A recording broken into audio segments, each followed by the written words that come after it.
হরে কৃষ্ণ। আজ চৈত্র সংক্রান্তি। সকলকে জানাই চৈত্র সংক্রান্তি কৃষ্ণপ্রীতি ও শুভেচ্ছা।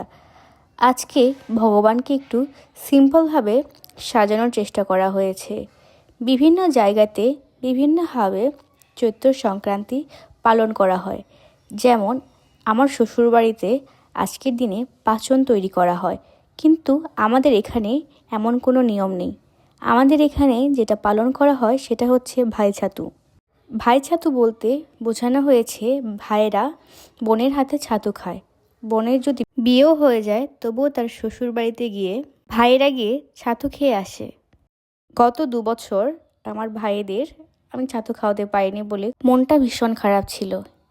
প্রতি বছর আমি, আমার কাকাতো বোন এবং আমার দিদা, যিনি আমার ঠাকুমা হন, আমরা 3জন মিলে আমার কাকাতো ভাই সহ আমার ভাইকে ছাতু খাওয়াই আশীর্বাদ দিই। কিন্তু এবার নন্দুর সকালের প্রাইভেট থাকায় সবাইকে একসাথে খাওয়াতে পারিনি। শুধু যে কাকাতো ভাই এবং আমার ভাইকে খাওয়াতাম এমন কোনো ব্যাপার ছিল না। আমার যত ভাইয়েরা আছে, মশাতো ভাই, পিসাতো ভাই, সবাইকে একসাথে ছাতু খাওয়াতাম এবং ওদের জন্য আমি না খেয়ে বসে থাকতাম।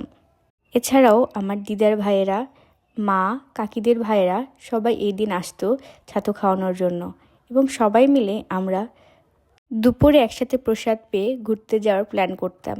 সে যেন অন্যরকম আনন্দ। আগের মতো কিছুই নেই, শুধু আছে কিছু নিয়ম যেগুলো পালন করতে আমার বেশ লাগে। যাই হোক, প্রথমে সুদর্শন সংকর্ষণকে ওদের জন্য আনা গিফট ওদের দিয়ে দিলাম।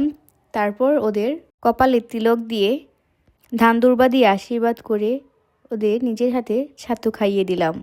আমি আর দিদা মিলে সমস্ত কিছু করছিলাম, কারণ এবার নন্দিনী থাকতে পারেনি। আসলে সবাই একসাথে থাকলে সেটার আনন্দ দ্বিগুণ হয়ে যায়।